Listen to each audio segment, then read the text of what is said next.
Have you ever been made to doubt yourself? Have you ever walked away from a conversation, feeling drained, empty, and not quite sure why? You weren't insulted. No one yelled at you. In fact, the other person might have acted hurt. And yet somehow you walked away feeling like you were the one at fault. I know that feeling all too well, because I've been there, in a relationship that looked full of care and trust. Until one day I realized I wasn't sure what was real anymore. Not because I wasn't smart, not because I wasn't paying attention, but because they didn't attack directly. They used words, questions, little harmless tactics that made me go quiet, question myself, and slowly give up my clarity without even noticing. If a liar doesn't raise their voice, how do you spot them? In this video, I'm not here to preach. I'm here as someone who's been manipulated, softly. Someone who had to learn how to take back control over their own mind. And I want to share with you 5 simple questions. Ones that may sound harmless at first, but are actually tools manipulators use to control, distort reality, and make you feel like you're the problem. This isn't just about spotting the signs. It's about how someone living by Stoic principles, calm, clear, and compassionate, chooses to respond. If you've ever stayed silent when you should have spoken up, if you've ever traded your peace just to keep the peace, I hope you'll stay with me until the end of this video. And if along the way you recognize yourself in any of these moments, leave a comment below. Share your story, not just to release it, but because someone out there may be in the exact same place, and your warning could be the thing that saves them. Are you ready? Because we're about to start with the first question. And if you've ever heard it before, I hope the next time you won't stay silent. Why we fall for it, and what Stoicism taught me. You know what's strange? Looking back, I wasn't manipulated because I was weak, or because I lacked intelligence. I was manipulated because I cared, because I wanted peace, because I wanted people to feel safe, heard, understood. And that's exactly what made me vulnerable. You see, most of us are raised to avoid conflict. We're taught to be nice, to give people the benefit of the doubt, to not rock the boat. So when someone says something that doesn't sit right, instead of confronting it, we explain it away. They probably didn't mean it like that. Maybe I'm just being sensitive. It's not a big deal. Let it go. Sound familiar? And before we know it, we're not just letting things go, we're letting ourselves go. We start questioning our own judgment. We stay quiet when something feels off. We prioritize keeping the relationship smooth over keeping our mind clear. But here's where Stoicism came in. No, not in some grand philosophical, let me read ancient texts kind of way. It started simple. One day I came across a quote by Marcus Aurelius. If someone is able to show me that what I think or do is not right, I will happily change. For I seek the truth by which no one was ever truly harmed. That hit me because I realized I had been trying to avoid being wrong at all costs. But truth doesn't hurt us. What hurts is avoiding the truth just to avoid discomfort. And that's what manipulation feeds on. Our fear of being misunderstood, our need to be accepted, our discomfort with setting boundaries. But Stoicism teaches the opposite. It teaches us to stand in clarity, even when it's uncomfortable, to trust our reason, to question kindly but firmly, to protect our peace not by avoiding people, but by holding fast to what we know is right. The Stoic doesn't seek control over others. They seek mastery over themselves. And when you stop fearing someone else's emotions, when you stop letting guilt override your instinct, when you pause and ask, what's actually true right now? That's when manipulation starts to lose its grip. Let me ask you something. How many times have you stayed silent? Not because you agreed, but because you didn't want to be the difficult one. How many times have you questioned your gut? Not because it was wrong, but because someone made you feel bad for having doubt. If that's you, you're not alone. And no, you're not overreacting. You've just been conditioned to prioritize emotional safety over intellectual clarity. But the good news? You can retrain your mind. You can live calmly, clearly, and without apology. You can be compassionate without being compliant, empathetic without being manipulated, kind without being controlled. That's what Stoicism gave me. Not cold detachment, but inner steadiness. Not arrogance, but quiet conviction. And from that place, I stopped falling for certain questions.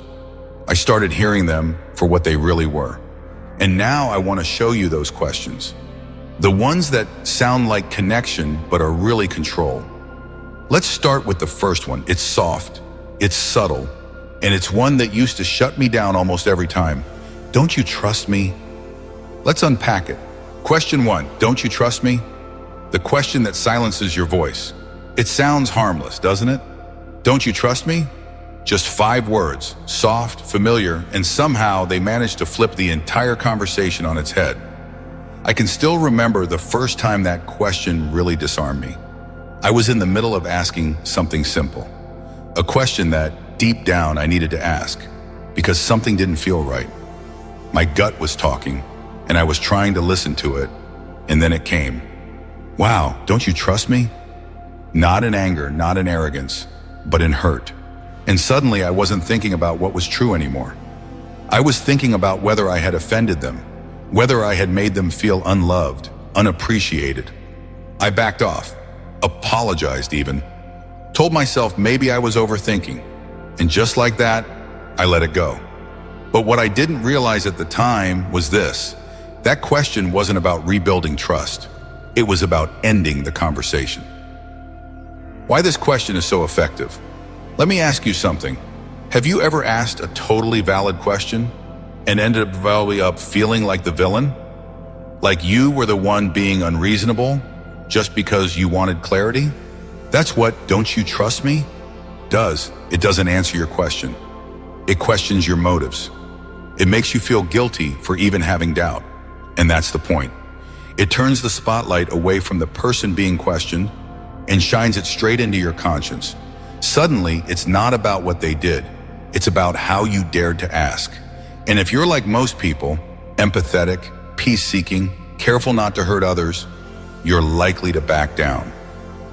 The role reversal, from accountable to wounded. Let's break it down. When someone says, "Don't you trust me?" they're not inviting a real conversation. They're slipping into the role of the hurt party, and that does 2 things. It puts you on the defensive. You feel like you've crossed a line. It shuts down critical thinking because now you're managing their emotion, not seeking truth. It's subtle, it's strategic, and in some cases, yes, it's deeply manipulative. But here's the thing. Even good people use this question. Not always out of cruelty, sometimes out of fear. They're afraid you'll stop believing in them, afraid you'll walk away, afraid of facing something uncomfortable about themselves. But fear is not an excuse for emotional pressure. What happens in your mind? When you hear that question, your brain scrambles to make peace. It starts filtering your memory for evidence that this person deserves your trust. It ignores the gut feeling that told you to speak up. And slowly you trade one thing for another. You trade clarity for connection. You trade your question for their comfort. But Stoicism teaches us something different. It doesn't say never trust. It says, don't place your trust in appearances, place it in reason. Marcus Aurelius wasn't against love, connection, or loyalty. He just believed those things should rest on something stronger than emotion. Something earned, not demanded. A Stoic's response to, "Don't you trust me?" Here's what a Stoic learns to do in that moment. They pause. They don't match emotion with emotion. They don't go cold. They don't lash out.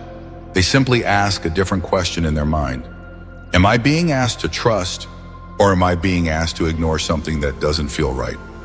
Because there's a big difference. And if it's the second, a Stoic knows they have every right to continue the conversation. Calmly, but clearly. They might say, "I do care about you, and I want to believe the best." But asking questions is part of trust, not an attack on it. I'm not doubting you to hurt you. I'm trying to understand something that doesn't sit right. It's not confrontation. It's courageous clarity. And that clarity changes everything. Real life example, the friend who always got defensive. I had a friend years ago, someone I trusted deeply, but every time I asked about something that felt off, they'd say, "Wow, I can't believe you'd ask me that. I thought we were close." That line always shut me down. I didn't want to be the suspicious one, didn't want to be the friend who doubted, so I stayed quiet. Until I realized I was the only one holding the relationship together by silencing my own instincts. Eventually things fell apart, not because I was too skeptical, but because I stayed silent too long. What you can do differently. If someone uses this question with you, gently, firmly, or manipulatively, you don't have to fight, but you also don't have to fold. You can stay steady, you can keep your voice. You can say something like, I want us to be honest with each other. That means I get to ask questions too. Because real trust, it isn't about never being questioned. It's about feeling safe while being questioned. And if someone can't offer that, then maybe the problem isn't your doubt. It's their discomfort with truth. Let's talk. Have you ever heard this question before? Don't you trust me? How did it make you feel? What did you do, and what do you wish you'd said instead? Tell your story in the comments, because your experience might give someone else the words they've been struggling to find. And if you've ever lost your voice in a conversation like this, I hope this reminds you it's not too late to take it back. You protected your clarity. You didn't let guilt speak louder than truth. But not every manipulation comes wrapped in emotion. Some hide behind logic, calm tone, clear eyes, smooth words. That's when you're hit with a different kind of question, one that doesn't guilt you. It makes you feel silly for even asking. Let's talk about that question. Why would I lie? Question 2. Why would I lie? The question that sounds reasonable but shuts you down. Let's be honest. This one's clever. It doesn't sound emotional. It doesn't guilt you. It sounds rational, logical, even a little offended. Why would I lie? And when someone says that, especially calmly, you're caught off guard, because the question flips the script. It doesn't answer your concern. It makes you question your right to have one. When logic is a disguise, I remember a situation where I was negotiating a freelance contract with someone I'd worked with before. They had a good track record. Polite, professional, friendly. They said, this project's simple, no extra clauses, no hidden fees. But when I looked closer, something didn't feel right. So I asked, would you mind clarifying the payment structure again? And immediately I got this. Why would I lie to you? We've worked together before. It was said with a chuckle, a half smile, like the question itself was ridiculous. And in that moment, I felt small, like I was the one creating tension, like I was being too cautious, maybe even paranoid. So I backed down, didn't push. Later, I found out there was a clause buried in the agreement that would have significantly reduced my final payout. And the worst part, I had seen it coming, but chose not to trust myself. Why this question works so well? Let me ask you something. Have you ever been made to feel wrong just for wanting to verify something? That's the trick with, why would I lie? It's not just deflection, it's false logic. It assumes that just because you can't see a motive, there must not be one. But people don't always lie for clear logical reasons. Sometimes they lie to protect their image, sometimes to avoid conflict, sometimes just because they can. Stoicism reminds us that truth isn't measured by how credible someone appears. It's measured by reality itself. What's really going on when they ask this? When someone says, why would I lie? They're not inviting a discussion. They're doing two things: shifting the burden of proof to you. Now you have to defend your doubt instead of them defending their words, framing the question as disrespect. If you keep pressing, it starts to feel like a personal attack on their character. And if you're like most people, you don't want to offend, you don't want to accuse. So what do? You drop it. You smile, you let it go, even if your gut is screaming something else. The Stoic pause. Here's where the Stoic mindset saved me again and again. When someone says, why would I lie? A Stoic doesn't scramble for an answer. They don't apologize for having doubt. They don't try to justify their own caution. They simply return to the real question. Is what they're saying true? And if the answer isn't clear, they don't proceed. It's not about assuming the worst. It's about refusing to surrender your reason just to keep the peace. Marcus Aurelius put it best: if it is not true, do not say it. If it is not right, do not do it. That applies to them. But it applies to you too. If it doesn't feel clear, don't act like it is. Stoic ways to respond. When faced with "why would I lie?" you don't have to argue. You also don't have to answer their question. You can respond with calm, grounded clarity. "I'm not saying you are lying. I just want to be sure I understand." Trust isn't a shortcut. I like to verify things, even when I trust someone. I've learned that good intentions don't always mean clarity. I'm just asking to be sure. These are not accusations. They are boundaries. And boundaries protect both you and the relationship, if it's worth protecting. A familiar trap. This kind of manipulation isn't always malicious. Think about a romantic relationship. Let's say your partner comes home late a few nights in a row. They give a vague reason, you ask about it, and they say, "Why would I lie to you?" No answer, just that rhetorical deflection. Now you feel like you're the insecure one, the suspicious one, the bad guy for even noticing something felt off. And so you stay quiet, and that silence, it becomes a habit, until one day you look back and realize you've been trained not to ask questions. What a Stoic knows. Here's the truth. You don't need a reason to ask for clarity. You don't need permission to verify. And you certainly don't owe anyone blind belief just because they say things nicely. A Stoic lives by principle, not pressure. They understand that being calm is not the same as being passive, and that real trust is built on actions that match words, not the absence of questions. What about you? Have you ever let this question shut you down? Why would I lie? Did you walk away doubting yourself more than the other person? If so, you're not alone. And if you're ready to stop letting smooth logic override your inner clarity, if you're ready to trust your gut without guilt, then you're in the right place.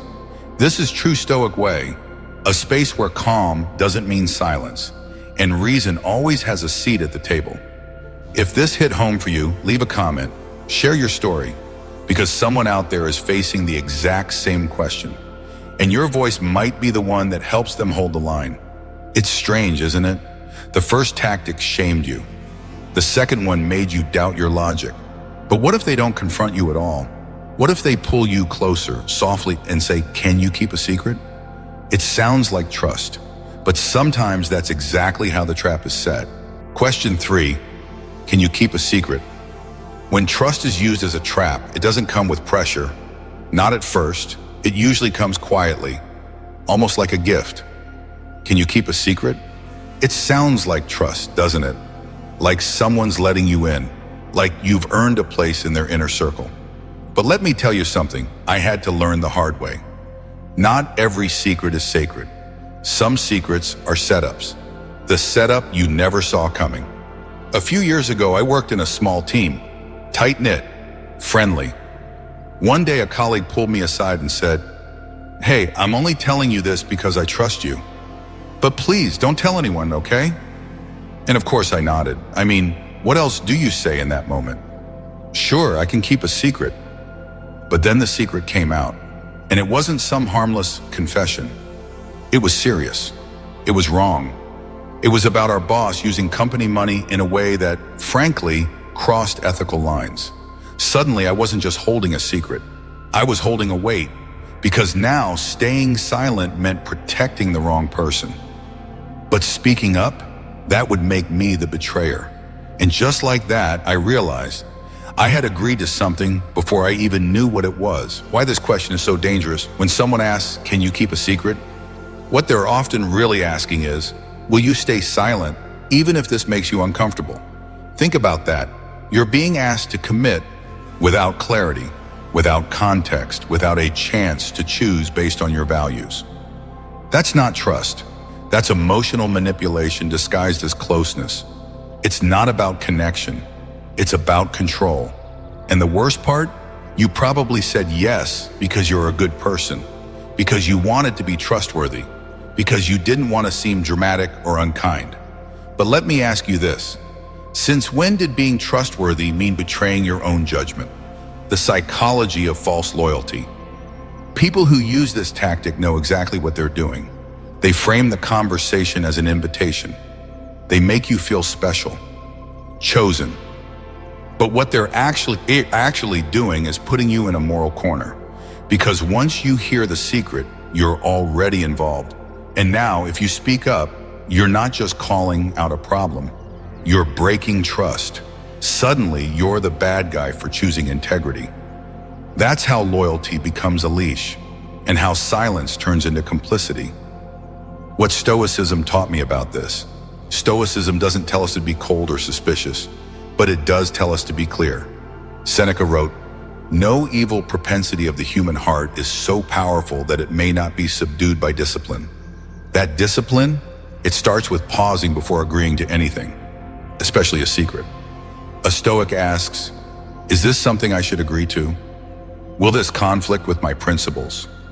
Am I being asked to protect the truth or to protect someone's image? Because here's the thing, a Stoic never protects falsehood under the name of loyalty. They protect their peace by protecting their values. How to respond like a Stoic. You don't have to be rude. You don't have to interrogate anyone. But when someone says, "Can you keep a secret?" you can say, "It depends. I can't promise silence before I know what it's about. If this goes against something important to me, I may need to speak up. I respect your trust, but I also have to stay true to my principles." Said calmly, these are powerful boundaries. They tell the other person, you can share with me, but I won't abandon my clarity to make you comfortable. A story that still sits with me. After that situation at work, I stayed quiet for a while. I told myself I was processing, trying to figure it out. But the truth, I was scared. I didn't want to be the one who caused trouble. I didn't want to ruin someone's reputation. I didn't want to be the reason that things got messy. And so I sat in silence, but that silence cost me. Not just in guilt or anxiety, it cost me something deeper, my sense of self-trust. Because every day I kept that secret, I was sending a message to myself. You can't act on what you believe is right. That's when I knew something had to change. What I do differently now when someone says, "Can you keep a secret?" I don't rush to answer. I take a breath. I remember that. Not all secrets deserve to be kept. Not all silence is strength, and not all closeness is real. I remind myself that I can be a safe person to talk to without being someone who sacrifices their values. Because if keeping your peace requires losing your integrity, it's not peace. It's emotional imprisonment. Let's talk. Have you ever been pulled into something with the words, "Don't tell anyone, okay?" Did you feel trapped, confused, torn between staying loyal and staying true to yourself? If so, share your story below. Let's break the silence that manipulation feeds on. You never know who might read your comment and realize, wait, that's what I'm going through. This is what true Stoic way is about. Not cold philosophy, real clarity in real life. If this resonated with you, hit subscribe and stay with us. And when secrets don't keep you quiet, when intimacy doesn't win your silence, the next move is to shift the blame. They don't answer your concern. They interrogate your source. The question sounds calm, even logical. Who told you that? But make no mistake, Ed, it's not about truth. It's about tracing the leak, protecting the image, and turning the light away from what really matters. Question 4, who told you that? When they care more about the source than the truth, this one hits different. Because it doesn't sound like manipulation at first. It sounds like, curiosity. Who told you that? They're not yelling, they're not emotional, just calmly asking where you got your information. But don't be fooled, because if you pay close attention, you'll realize that they're not trying to understand what's wrong. They're trying to find out who's talking. The first time I saw this game, it was subtle, I barely noticed it. I had brought up something I'd heard, something that needed to be addressed. And instead of answering me directly, the person I was speaking to froze and said, "Wait, who told you that?" I thought they were surprised, or maybe confused. But as the conversation went on, it became clear. They weren't trying to clarify, they were trying to shift the focus. Suddenly, it wasn't about what had happened, it was about how I had found out. And before I knew it, the tone changed. I felt cornered, like I had broken some unspoken rule. What this question really does. Let's get real about what's happening here. When someone says, "Who told you that?" instead of responding to the concern, they are trying to redirect the focus, discredit the source, make you feel like you crossed a line. This tactic is used all the time, in relationships, at work, even in politics. Because once the spotlight shifts to the leak, they can avoid answering the actual issue. It becomes about loyalty, not accountability, about keeping control, not seeking truth. Real-world examples, the political playbook. You've probably seen it play out on TV. A politician is accused of something serious. There's evidence, eyewitnesses, patterns. But instead of addressing the facts, they go straight to the source. This is a smear campaign. Who gave you that information? That person's just out to get me. They don't deny the content. They attack the credibility of whoever said it. And it works, because now everyone's distracted, talking about drama, gossip, motives, politics. The truth gets buried in noise, and the person responsible walks away, untouched. It happens closer to home too. This doesn't just happen on big stages. It happens in kitchens, offices, friend groups. You tell your partner something you heard from a mutual friend. Maybe it's something they said in frustration, or a behavior that's been noticed. And instead of engaging, they say, "Who told you that?" And just like that, the conversation turns hostile. You're now defending the person who opened up to you. You're protecting them instead of addressing the actual issue. You start to feel like you're the one who did something wrong, like you betrayed someone. But pause for a second. Why aren't they just answering the question? Why does it matter who told you if what you said is true? The Stoic perspective. A Stoic sees through this instantly. We're not here to play politics. We're not here to chase whispers. We're here for clarity, and clarity doesn't care who said it. It cares whether it's true. Marcus Aurelius said, "If someone is able to show me that what I think or do is not right, I will happily change, for I seek the truth." He didn't say, but only if it comes from the right person.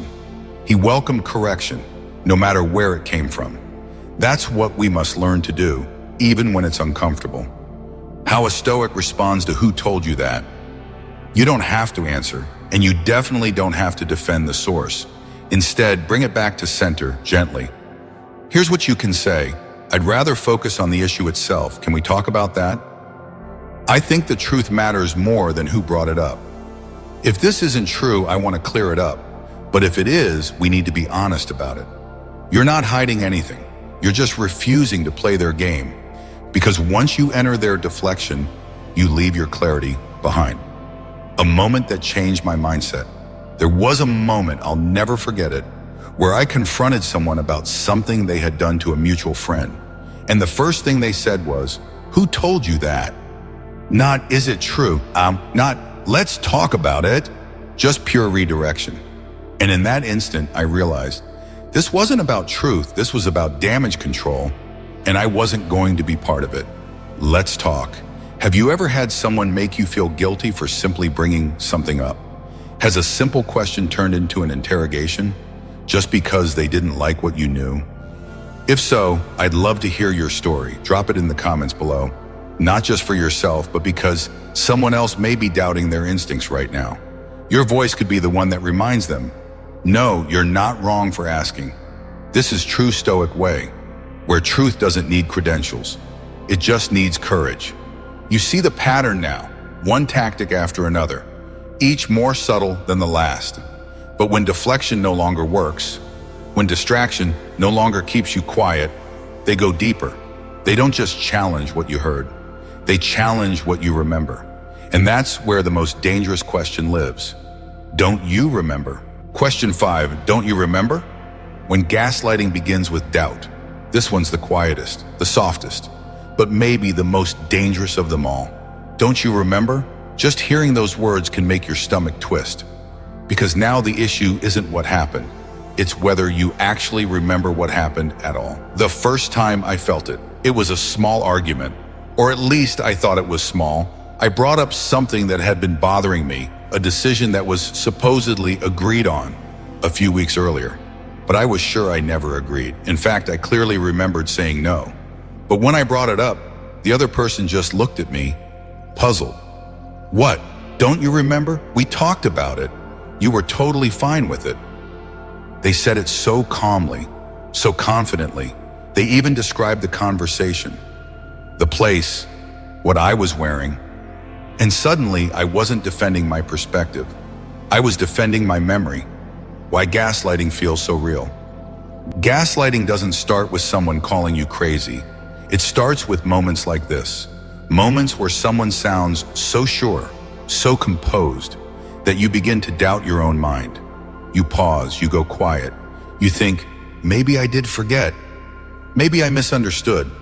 Am I overreacting? And little by little, you start handing over your reality to someone else's version of the story. That's the goal of gaslighting. Not to argue facts, but to take control of what you believe is real when memory becomes a battleground. What makes this tactic so powerful is that it feels polite, even caring. They're not yelling, they're just trying to help you remember. They act surprised, maybe even hurt, and suddenly you're the one backtracking, you're the one apologizing, you're the one doubting your perception. And if this happens often enough, something worse begins to set in. You stop trusting your instincts. You stop asking questions. You become quiet, not because you agree, but because you no longer trust your own clarity. The long-term effect, self-erosion. You don't lose yourself all at once. It happens slowly. You let one moment slide. You second-guess a few memories. You start checking with them before you trust yourself. And eventually, you start living in a reality that isn't yours. It's theirs. A curated version of events where they're always right and you're always a little unsure. The Stoic response, anchor to what's verifiable. So how do you hold your ground? Stoicism doesn't offer a dramatic answer. It offers a steady one. It says, you have power over your mind, not outside events. Marcus Aurelius. And when you're being gaslit, your greatest weapon is not confrontation, it's clarity. Here's how a Stoic fights gaslighting. They document, they reflect, they anchor themselves in verifiable facts. Because memory may fade, but evidence doesn't, what this looks like in real life. You write things down after important conversations. You confirm agreements in text or email. You keep a private journal of what was said, what you felt, and what you chose to do. And when someone says, don't you remember agreeing to that? You don't panic. You pause, you check, you say calmly, I don't recall it that way, and I have notes that back it up. Let's go back and look at what we actually decided. You don't argue emotion with emotion. You bring the conversation back to reality, because the Stoic doesn't need to win. They just refuse to lose themselves. A confession. I used to gaslight myself. There was a time I didn't need anyone else to twist my memory. I did it to myself. I would feel something deeply, then talk myself out of it because someone else seemed more certain, more confident, more composed.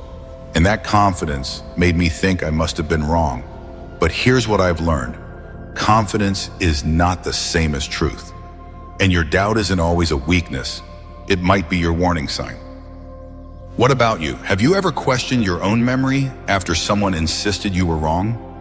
Have you stayed silent, not because you agreed, but because you were unsure? If that's happened to you, I see you. You are not alone, and you are not losing your mind. You're just under pressure. And that's why spaces like this, True Stoic Way, matter. We're not here to fight every lie. We're here to hold on to what's real.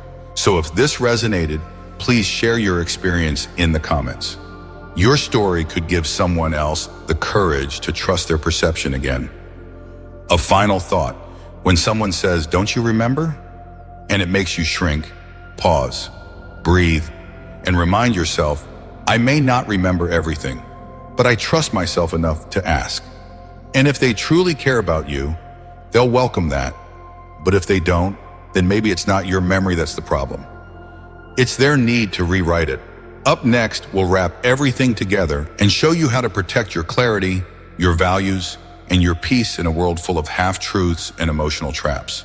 Conclusion: how to stay stoic in a manipulative world. This is how you protect your mind. If you've made it this far, I want to say something directly to you. Thank you, not just for watching, but for staying. Because this video wasn't easy. It wasn't meant to entertain. It was meant to hold up a mirror, gently but firmly, and ask, where have I been silenced? Where have I doubted myself? Just because someone else wanted me to. We've walked through 5 questions together. Questions that don't look dangerous until you feel their weight. Don't you trust me? Guilt disguised as love. Why would I lie? Logic used to block truth. Can you keep a secret? Intimacy as leverage. Who told you that? Distraction from accountability. Don't you remember? The seed of self-doubt. But here's what I hope you walk away with. You're not wrong for noticing. You're not paranoid for asking. You're not too much for wanting clarity. You're human, and you're allowed to protect your peace even when someone else doesn't like it. The Stoic map of inner defense. Throughout this video, you've heard me mention Stoicism, not as an old philosophy sitting in books, but as a daily compass. And here's the 3-layered defense it offers you. 1. Emotional awareness. You feel your emotions, but you don't let them hijack you. You pause, you observe, you choose your response, not your reaction. 2. Cognitive clarity. You write things down. You reflect. You check facts, not faces. You stop outsourcing your truth to someone else's performance. 3. Moral integrity. You don't betray your values to avoid tension. You speak with calm, and when silence feels wrong, you break it. A Stoic doesn't shout over manipulation. They simply refuse to let it in. And the more you practice that, the stronger you become, not in the eyes of others, but in your own. And that's where real peace begins. Let me ask you something personal. Have you ever been manipulated by a question? Ever walked away from a conversation and thought, wait, how did I end up feeling like the problem? If so, leave a comment. Tell your story. Tell us what happened. Tell us what you wish you had said. Because someone out there is going through the same thing. And your voice could be the thing that keeps them from falling into the same trap. And if this video gave you even one moment of clarity, one breath of, I'm not crazy, I'm not alone, then please subscribe.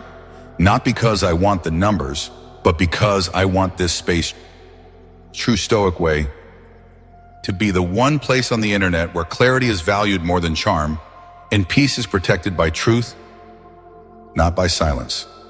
The first step toward truth is to doubt unto Seneca.